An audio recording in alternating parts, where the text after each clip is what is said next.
Simplified Chaos, episode 194.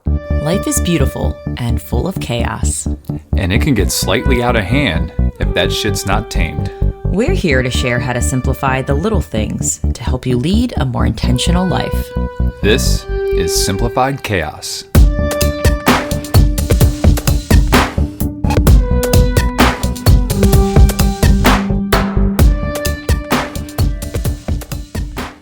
Hey everyone, welcome to Simplified Chaos. This is Jillian, one of your hosts, and I'm with Nicholas, co-host and partner in crime. I said your name. What's going on, folks? I hope you all are having an amazing week. We have got another great episode here for you today. We're going to continue with our evolution or our evolving series. Jilly, what are we going to evolve on today? We're going to talk about money. Yeah. Some of my favorite topics, budgeting and finances, and they have certainly evolved since we have really talked about them last.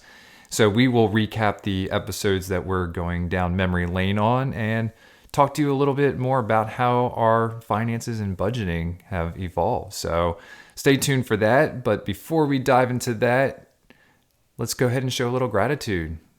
Jilly, what are you grateful for this week? I am just grateful for the life we have. I did a little... I mean, that's a really good thing to be grateful for. Yeah. I'm glad you're grateful for it. I did a little post today on simplified.chaos on Instagram, and I just had this deep reflection of yesterday in particular, but today really, just the time and space that I'm able to have with Lucille, and the time I feel like is unrushed, and we can savor moments and quote unquote be bored and have conversations about random things and things that pop into our head, like on the drive to places, doing various life things, errands.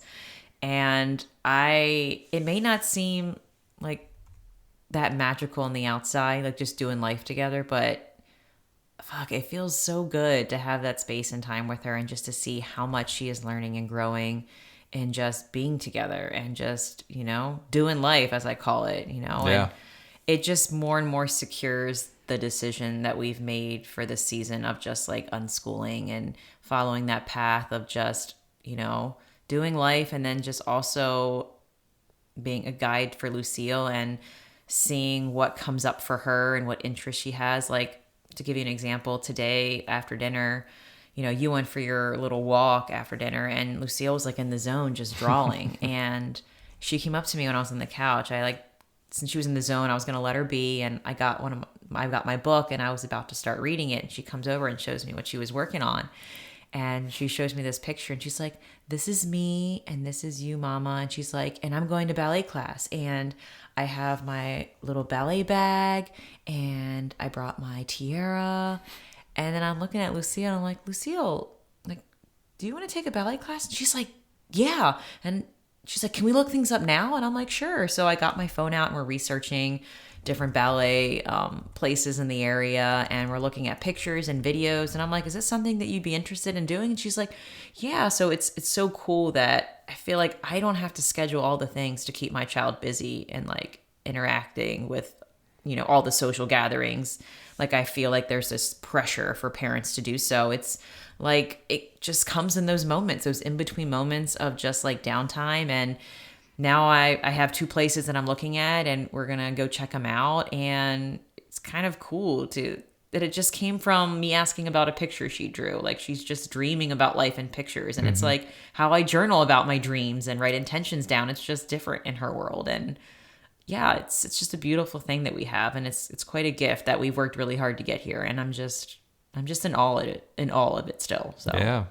No, we had a good conversation about just all the things that Lucille's been doing last night before bed, and it's fun to reflect on those things. But she showed me the pictures that she drew and told me that, yeah, we're gonna take ballet. And that kind of ties into a little bit what we're gonna be talking about later, because we've been doing some budgeting and saving for Lucille for these types of things. So we'll talk a little bit more about that. But this week, I am grateful for my brother's years of experience as a power lifter. Ew. I Yeah, know where this is you going. do. So I had an epiphany 2 weeks ago when I was in the sauna. We have a gym membership and we're really only using it for the sauna because the gym membership is $25 a month and we have access to a sauna, which we were renting a sauna for like $35 a session. I was like, that's got to stop. So I'm sitting in there and I'm like, man, I'm 41 years old. And I wasted my prime years not putting on any muscle. I'm a little lanky guy right now. But I want to make sure that my joints are supported when I'm older.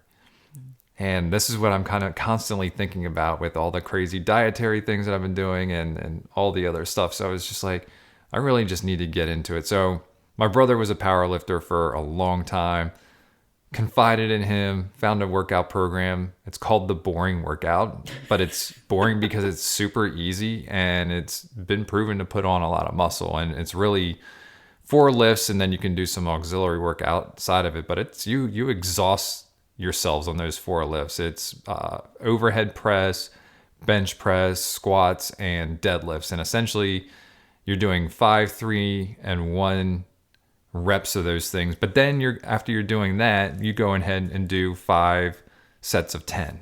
So like you're basically doing 8 sets during this workout. It's crazy.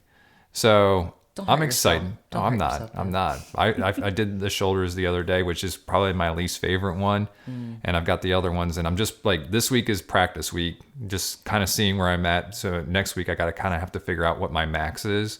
So I'm going to have to get somebody at the gym to spot me. And a lot of these people are like physical therapy patients. So I'm not sure how that's going to work out. There's other I people. know. I'm teasing. Excuse me, Yes. Fred, who's Yeah. 88. You Yeah. mind spotting me over here?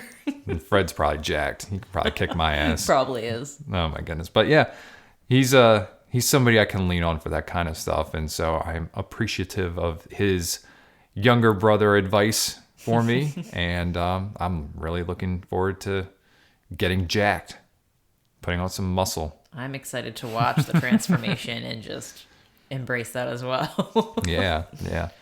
So anyways, we're going to talk a little bit today about finances and budgeting. And the episodes that we are going to reference, I'll start with this, and then Jill, we can do a little intro on where we were at that time.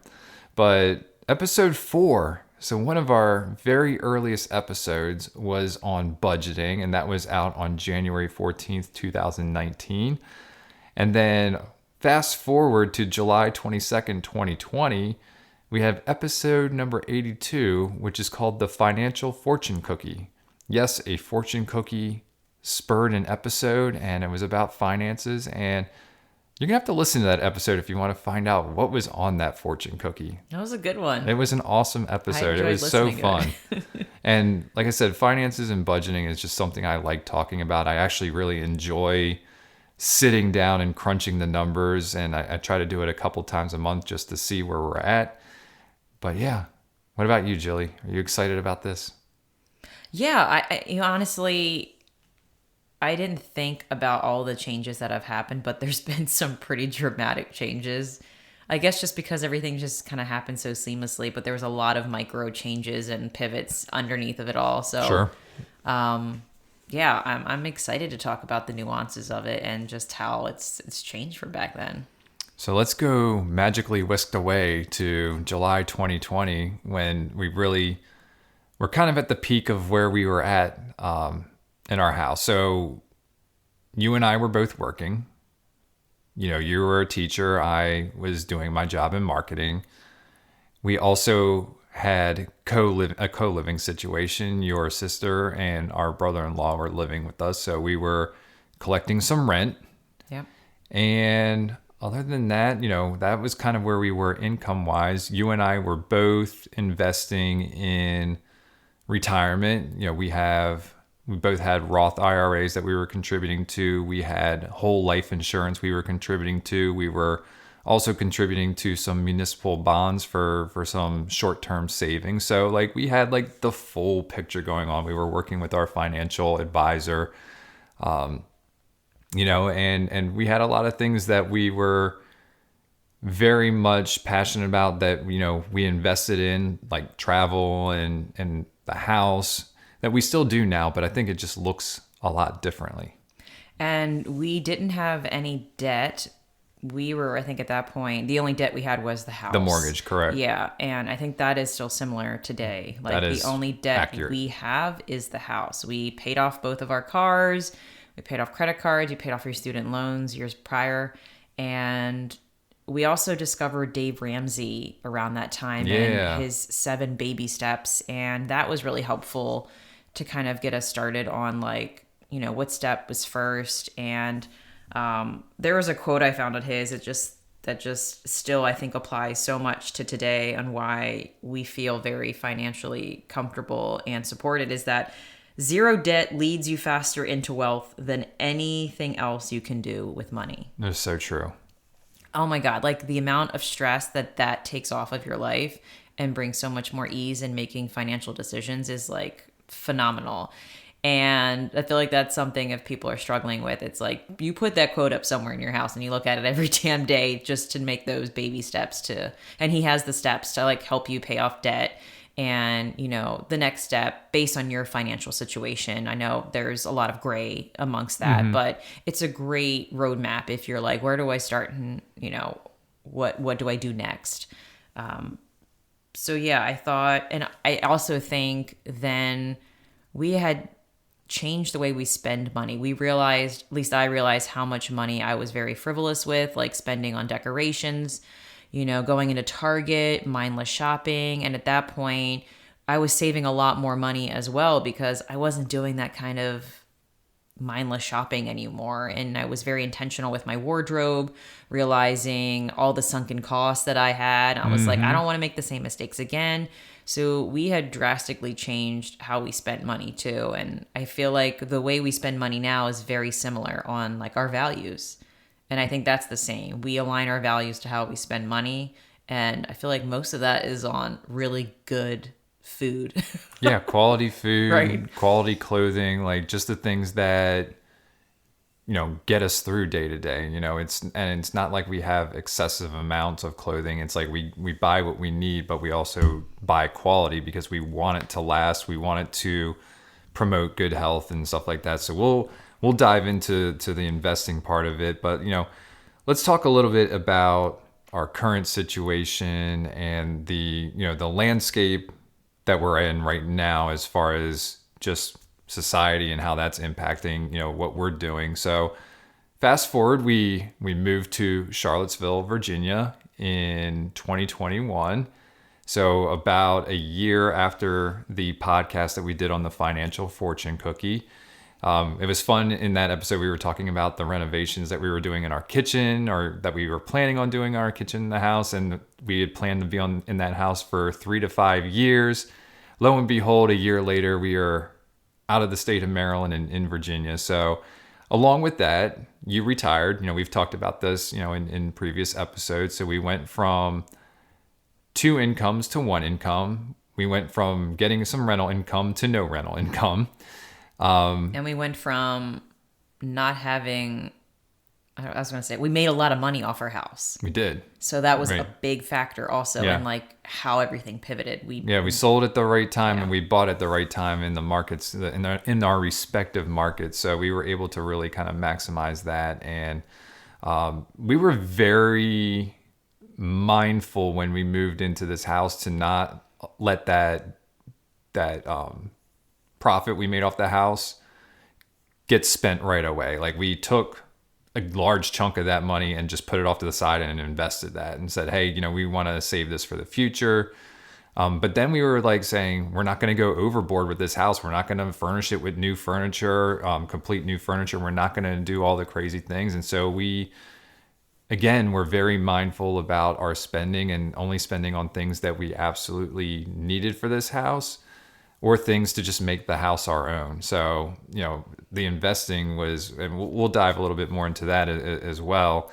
But yeah, with one budget now, we or one income now that we have, you're getting in a little bit of side hustle money. You've had various nannying jobs and you've been doing some photo editing to bring in a little walking around cash for you. Walking around cash.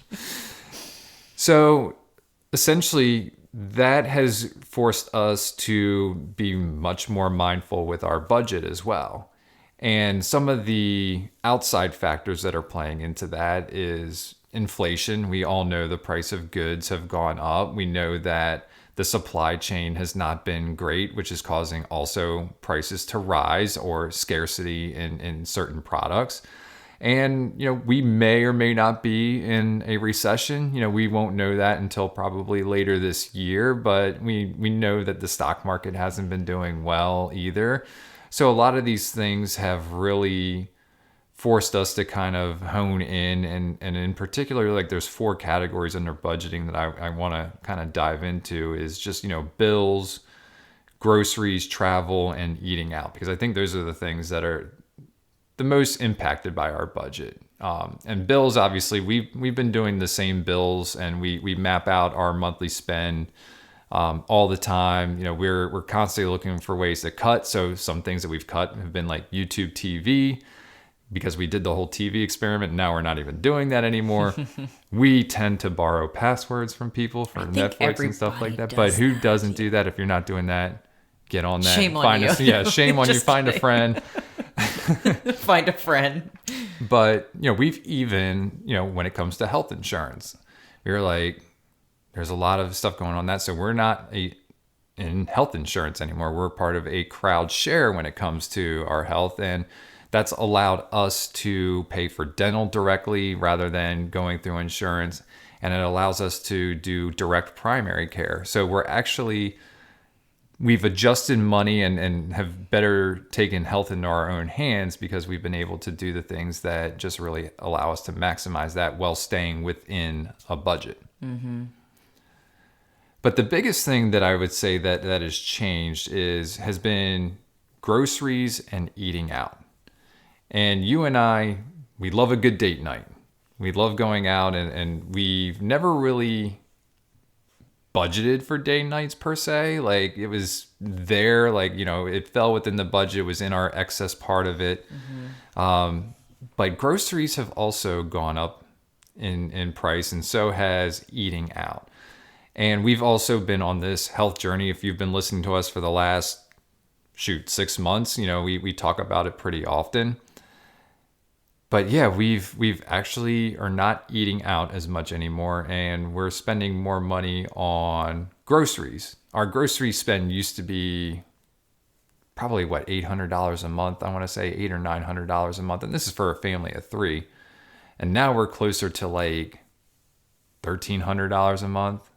I think in January it was close to $1,400 a month, and we're not buying anything different. Like, I would say that we are definitely buying more meat, but we've also cut out like vegetables and fruits and stuff like that. So we still buy fruits and we some still vegetables. do. Don't speak from your point of view. I'm saying we've cut down on them. I didn't say we got rid of them. You said we cut vegetables out. We'll listen to the tape. I probably said we've cut it out completely. I have, but inflation is definitely taking a toll on just food and stuff like that. So we've really, we've hunkered down, and we're happy to say that, we put everything on a credit card, but we pay it off every month. And it's because we're tracking everything that we're doing. I'm even tracking like our dining out now, which I've never done before.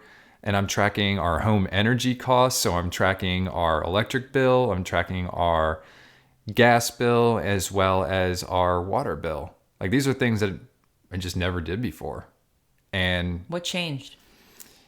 What changed was moving down here and going from a place where we always knew what kind of like our energy costs were. We were electric and water, and our water was county water, and our bill was always $174 a quarter. Like, that didn't change at all.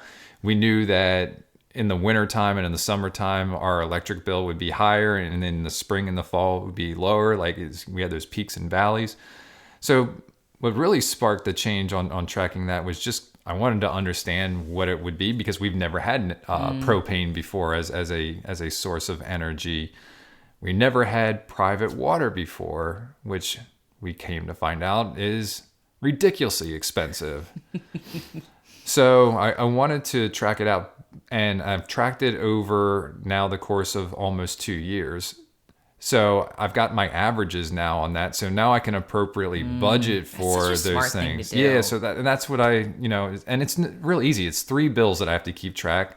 Put it in a spreadsheet. I've got my January through December. I put them in there, and then just average it out at the end of the year. So that way I know what I need to average and pull out. Because I do all these bill transfers and stuff like that just to make sure I have the money in the right account so that I'm not overspending in my checking account. So I do all this crazy stuff, but it's actually helped us budget better to know that, hey, this is what our home energy costs are. This is what our going out is. So yeah, a lot of that stuff has been, we're tracking it better than what we were 3 years ago. And that's such a great way not to be on autopilot with your bills and like how you spend money. I feel like it can be really easy just to be like, all right, I'm just going to pay this bill and pay that bill and, do the thing. But the fact that you're tracking it, you can compare and contrast like, okay, what was our spending like last year or even like last month? And just Yeah. that helps you make even more intentional changes to like, all right, what do we spend less on? What do we have more money we can spend on? And to really align it to like what you want in your life. I think that's some good time and energy spent on your Excel spreadsheet, Nick. Yeah, yeah. And then we also track groceries, as I mentioned. So we talked home energy costs. We were talking about date nights, but we have, I think, 5 main sources of getting food. One is a local farm where we get all of our meats. So I track that just to see what we're spending there. We're part of a cow share where we get raw milk. So we track that spending. We have a little convenience store called Local Eats near us, and that's where we kind of get all of our eggs because eggs are actually under $6 there, whereas if you're going to the grocery store you're looking at $10-11. So we get a lot of local stuff from there. We also have a butcher in Charlottesville, so we track that, and then you order a lot of stuff from Thrive Market. So we track that, and then we just have the general grocery store. So I guess it is 6 sources that I'm tracking there. Yeah, it didn't seem like that much, but Yeah, I guess but so. I want to break it down in each one of those just so that we can see where our money's going. And do we buy our eggs all the time from Local Eats? No, because they might not have eggs certain times because they're cheap eggs. Yeah. So we may have to buy them from the grocery store, but this at least gives us a great idea of where our money is going. Yeah. Yeah. And then travel's an easy thing to budget. We put money away every month for that. And then anytime there's like we've gotten escrow checks back from mortgage or bonuses from work or anything like that, that'll all go into our vacation fund. So like I put like $300 a month into vacation already. And whenever there's any extra income that comes in, we value traveling, so that's the account it goes in. Yeah, and it's nice that we have these conversations about like what we want in our life. So it makes it really easy on like, oh, we have extra money. Well, it's definitely going to go towards A, B, and C because this is what we do. So it kind of simplifies that. Man, just value lined spending. It just makes everything streamlined. I feel like when you know what you value, it's like, yeah, there's no question about it. Yeah. And I feel like it makes it easy just to say no to everything else that comes your way that you're like, yeah, we don't value that. Sorry. You know what I mean? Just saying no to things that, so you don't feel guilty or, I don't know, weird about, I don't know. Just, just the fact that it makes saying no easier. Yeah. To shit getting in the way. Exactly. And that's what it's all about is making decisions a lot easier. Yeah, spend money on what matters to you and then let the rest go. It's Exactly. just like bada bing, bada boom. Yeah. Anything on budgeting before we dive into investing, Jilly? No, you are like the guru with budgeting. I like to think that I'm by your side doing this together with you, but I am not. I show you. I know you do. You show me because you like geek out and get really excited, but I just want to make sure that our listeners know Nick is the one who is with the computer punching in the numbers, and you can just see his eyes lighting up because he gets super excited about this stuff. So I am just grateful that you enjoy this. And if at one time you didn't, I would have to learn too, because I think this is an important skill to know and to continue to do. And I also I want to get excited about it as well. So that way Lucille sees that I'm not faking it when it's her turn to like see what we do with our money and like how we live our life, with less stress and with ease and with more joy. And we're able to spend money on things we love. So I think this is important for me to get more involved with. So that way Lucille will become a part of it and get excited about it too. Yeah, definitely want it to become a part of her everyday life. Like that is, I just think it's a skill that a lot of people just need to have, and well, everybody should have that skill, but Financial literacy yeah, will be modeled, taught, and yep, praised in this house for sure. absolutely. All right, so before we dive into investing, just want you all to know we're not giving any advice here. We're not financial advisors. So this is just what's working for us and what we're doing. So we talked a little bit about what we were investing in 2020 when we had dual incomes and not investment income, but rental income coming in. So obviously we're down to one income now, and you've been saving ever since you started teaching, and you have pension and all that stuff, and that's all been rolled over, and that's earning some good. Well, not right now; it's not earning good. Damn stock market. Yeah, I know, damn stock market, but in the long run, it will. Like Yeah. we're confident. This isn't a short term investment. Stocks have their ups and downs, and the gains tend to outweigh the losses, but we've had to make some adjustments to what we were investing in as far as retirement goes. And one of the things that went out really, well, I guess the two things that went out is, number one is we stopped investing in the municipal bonds, which again was just more of a short-term savings anyway. And we were going to use that for if we ever needed a new car or a rainy day kind of thing. We would use that money for that. So we haven't been investing in that, and that's just kind of been sitting there losing money due to the economy right now. The other thing that we stopped investing in was the whole life insurance. Now, I have the regular term insurance. If anything were ever to happen to me, I want to make sure you and Lucille are taken care of. I think that is highly important that everyone has term life insurance. It just really, it helps out in case, God forbid, something, happens. So that wasn't a loss, like not having the whole life insurance. And then you stopped investing in your Roth IRA. So really the only thing in retirement wise that I'm investing in right now is the Roth IRA. But I plan to contribute more in other ways, perhaps even through my employer's 401k, because there is some matching there. So Yeah. definitely looking into that. I love the Roth IRA because it's after tax right now, and so you won't get taxed on it when you retire. One of the cool things that our financial advisor did, he's like, I'm trying to make sure that you're in things that are not taxed when you're retired so that you can enjoy the actual money that you have. So like that's where we've kind of been putting our money. But with 401ks and traditional IRAs, which we have some monies in that were rollovers from other things, those will be taxed. So you can't safeguard everything from Uncle Sam, but you can certainly try. But yeah, we're going to continue to adjust on that as income changes. If you were ever to go back to work, we can then go back and start investing more into that. But we do try to balance it out so that, we're investing for our future, but also at the same time, we're investing in today. Yeah. It's important to live for the now. That's right. We'll have something for then, little something, something, but we're really focused on the now as well. So That's right. it's a fun balancing act, isn't it? Yeah. Yeah.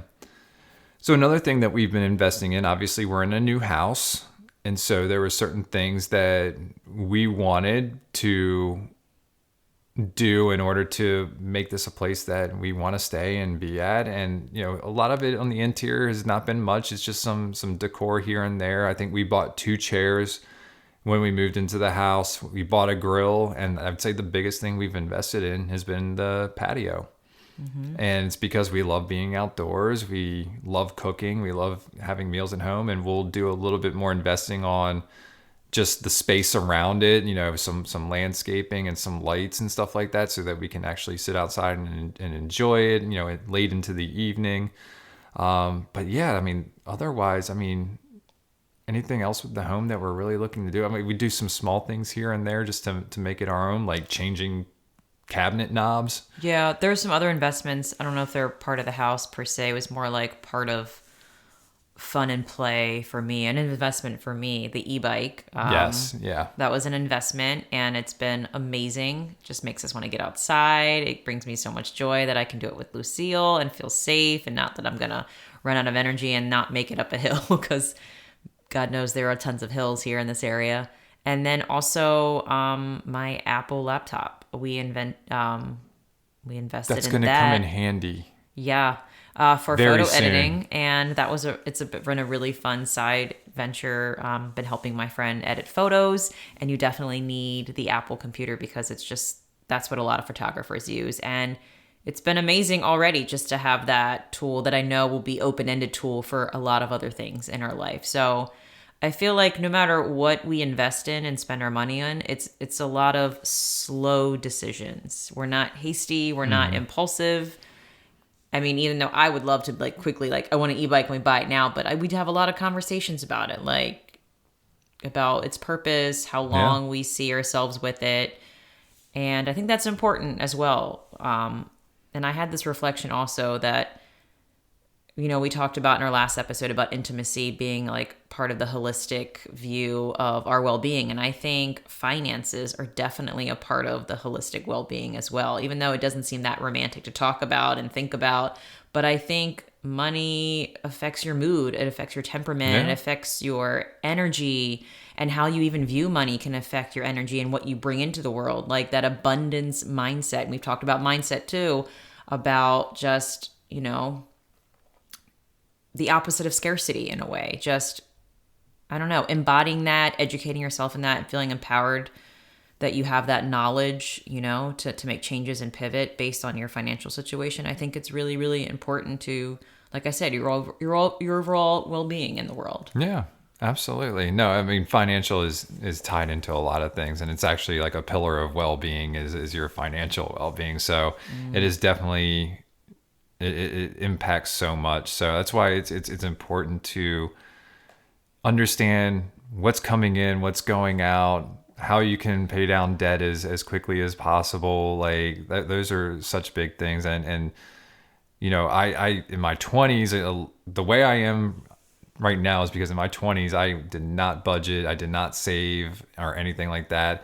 I was pretty damn close to having to declare bankruptcy, and luckily my parents allowed me to stay with them for a couple of years to get myself back on track. But I mean, that was a lesson learned. Like I could have gone back and just done the same shit that I was doing before, but I was like, I don't ever want to be in that situation again. And which is why, I'm doing this stuff. That's why I paid off my student loans, which is why I, bought a very cheap house for my first house and ended up turning that around. And we were able to buy out your mom and live in your house, and then turn that around and sell that for a nice profit. But ultimately it's been more about being very disciplined when it comes to budgeting, keeping a car for 10 years and not buying a new car every 5 years or when you're finished paying it off.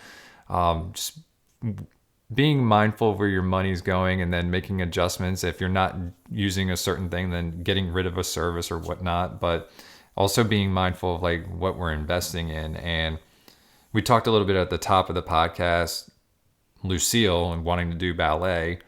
Ever since we knew you were pregnant, I've been saving $25, just $25 a paycheck into what they call a club account, but it's a savings account for Lucille, just for stuff like that. And right now, like, she's almost 5 years old, so I've probably been saving a little over 5 years. I mean, there's over $3,500 in that account. Yeah, Just Lucille. just for saving $25, So Yeah. ballet, if she wants to do it, I mean, it's not even a question. Like it's like, here, yeah, we have that. Or we do these forest class with her, which is at what is not a Montessori school or Waldorf school. Yeah. So, it's like, yeah, no question. Here we go. Let's invest in those kinds of things. So it's just like the small things. Like it doesn't take a lot to build a lot of money. So $25 a paycheck is not a lot to put aside. But then it's the same thing for investing in retirement and stuff like that. Essentially a Roth, you can contribute, I think, up to $6,500 now this year. But essentially, if it was just $6,000, it's $500 a month. Yeah. Yeah, so it's just prioritizing, not overwhelming yourself with debt, investing in the things that bring value to you. Like for us, we're getting ready to burn all of our polyester and and buy all cotton and linen, Yeah. natural fiber stuff because we've been reading about that. We are straight hippies over here, guys. I wouldn't say hippies, but we're definitely on that path. We're on that path. We don't have there. a yurt or. Yeah. No, it is funny. We have, and I think that's something like, I think you're always going to have sunken costs when you have transitions or Yes. evolutions of like learning and growing. Like there's a bag right now in my closet of a lot of things that are like mostly polyester, and I'm just like, this is okay.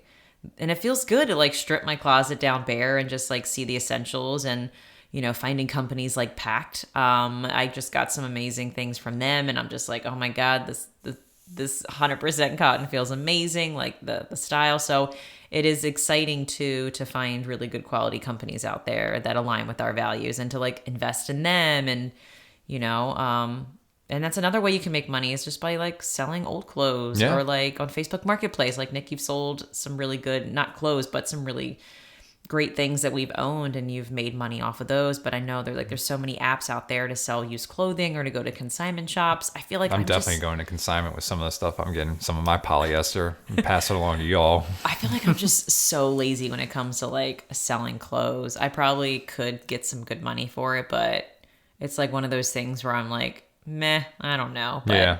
I think if It's I really only need a couple of things. Like for Yeah. the most part, like I've got some really nice joggers that I want to that I can probably take to the consignment shop, and a couple of other just things, but for the most part it's going to Goodwill. Yeah. Yeah.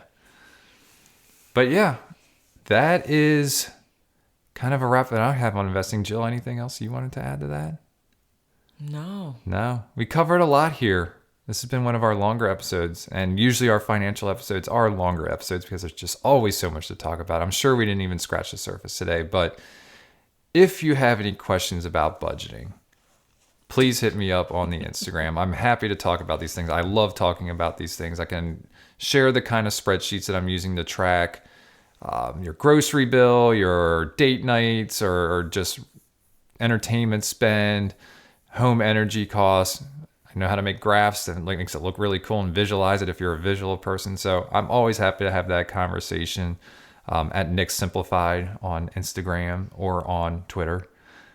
Yes, If I I'm on was the Twitters. listening, I'd be like, Nick, send me your shit because I don't know how to do this stuff.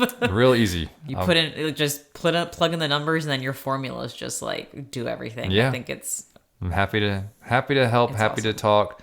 Again, I'm not a financial advisor or an investment advisor, but I can help you budget. That's stuff that I can help with. I like that. Yeah. All right, Jilly, why don't we dive into some resources? So I found something on Instagram, and she's called Debt Free Mom, and I was really intrigued. She had a post that was that said reduce your monthly bills without changing your lifestyle, and I was like really intrigued. So I found a blog post. I'd be intrigued. I found a blog post that she wrote, and I thought maybe even I want to like dive into this with you and to explore it, because I thought it was like something like micro changes you can do to like, Well, let's start change the your monthly dive. bills. So I'll just read what she has. Want to reduce your monthly bills without changing your lifestyle? The definition of making money is, quote unquote, anything we do to increase the gap between our income and expenses. Are you needing more breathing room in your budget, but overwhelmed by the idea of taking on more work to increase income? Decreasing the expenses you already have has exactly the same effect on your finances as increasing income.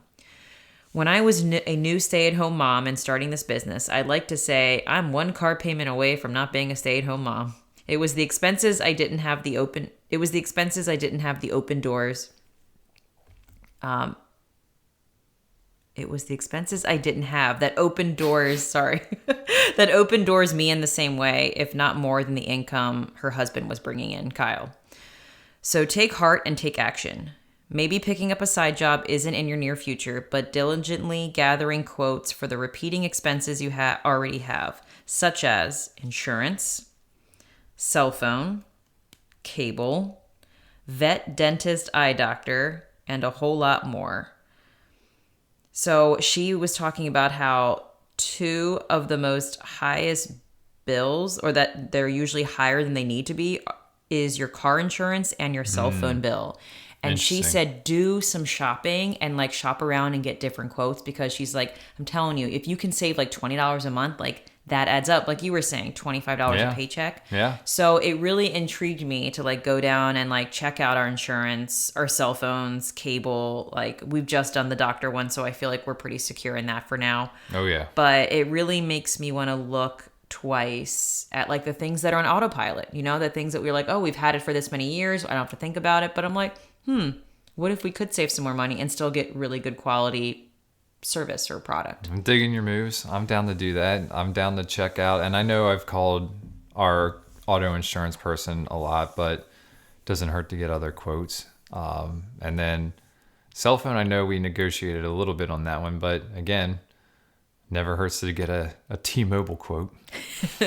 Yeah, she made me think twice about like the little ways you can save money basically in what you're already spending, instead of, if you're like, I don't want another job, I don't want another side hustle, I have no energy or time for that. Right. It's like, well, just look at what you're already spending. Yeah. And I think one good thing, like when we talked about cable, well, we cut out YouTube TV. Yep. Which was pretty good chunk of money. $65 a month. Yeah. Yeah. What do we put that money towards now?